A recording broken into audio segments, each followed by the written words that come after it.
বালি এখনও যদি বলেন এখানে বামপন্থী মানুষ, বিশেষত শিক্ষিত মধ্যবিত্ত এবং একই সাথে হচ্ছে শ্রমজীবী মানুষ, এই দুটোর সমন্বয়ে এখনও বামপন্থী আন্দোলন এখানে যথেষ্ট শক্তিশালী। কিন্তু 2011 সালে গোটা রাজ্যের যে পরিবর্তন, সেই পরিবর্তনের সাথে আমাদের এখানেও আমরা পরাজিত হয়েছি। গোটা পশ্চিমবাংলায় মানুষ তার অভিজ্ঞতার ভিত্তিতে মনে করেছে বামেদের এই মুহূর্তে সরকারে রাখার দরকার নেই, তো তারা পাল্টেছে। গত 14-15 বছর ধরে পশ্চিমবাংলার মানুষের আর একটা নতুন অভিজ্ঞতা হচ্ছে। তো প্রথম তার ফলে হচ্ছে আমাদের জনসমর্থন কমেছে, আমরা ভোটে হেরেছি। কিন্তু যদি বলেন গত 15 বছরের অভিজ্ঞতার ভিত্তিতে আজকে মানুষ অনেকগুলো ভোট দেখলো, তো কার্যত হচ্ছে এখন তো মানুষের ভোটাধিকারও এখানে প্রয়োগ করতে পারে না।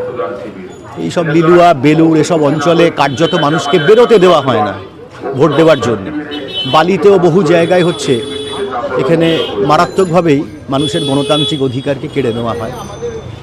তো সবটা মিলিয়ে যা দাঁড়িয়েছে এবং যা পশ্চিমবাংলা জুড়ে সামগ্রিকভাবে যে মানে একটা অপশাসন চলছে, তাতে মানুষ অভিজ্ঞতার ভিত্তিতে বুঝছে যে না, এর থেকে একটা কোথাও নিস্তার দরকার। তো সেইখান থেকে 2026 সালে আবার আমাদের এই যে বামপন্থার প্রতি মানুষের যে বিশ্বাস, সেটা ফিরে আসছে। যে মানুষ সরে গেছিল, আমাদের থেকে চলে গেছিল, এবারকার নির্বাচনে প্রচার করতে গিয়ে আমরা যথেষ্ট অনুভব করছি সেই মানুষ হচ্ছে তারা আবার ব্যাক করছে। এটা খুব ইতিবাচক এবং নিশ্চিতভাবে বালিতে আমরা জিতবো। আমাদের সমর্থকরা ফিরছে। আমাদের সমর্থকরা মধ্যের দিকে একটা সময় মনে করছিল যে আমাদের পার্টি হয়তো পারবে না, তাহলে অন্য কোথাও হয়তো ভারতীয় জনতা পার্টি তাদের আশ্রয়ে যাচ্ছিল। সমর্থক তো কোনো পার্টির নয়, তারা অভিজ্ঞতার ভিত্তিতে মানুষকে ভোট দেয়।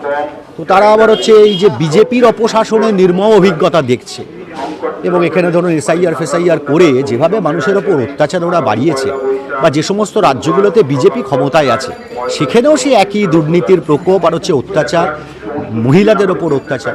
তো সবটা মিলিয়ে বিজেপির প্রতিও যে সমর্থন মানুষ দেখাচ্ছিল সেখান থেকে ফিরে আসছে। ভোটের রেজাল্ট দেখলেও বুঝতে পারবেন কমছে। তো সেই জায়গা থেকে আমাদের কাছে সব থেকে ইতিবাচক যে আমাদের দিকে সমর্থন ফিরছে, যেটা 26 সালের ভোটে।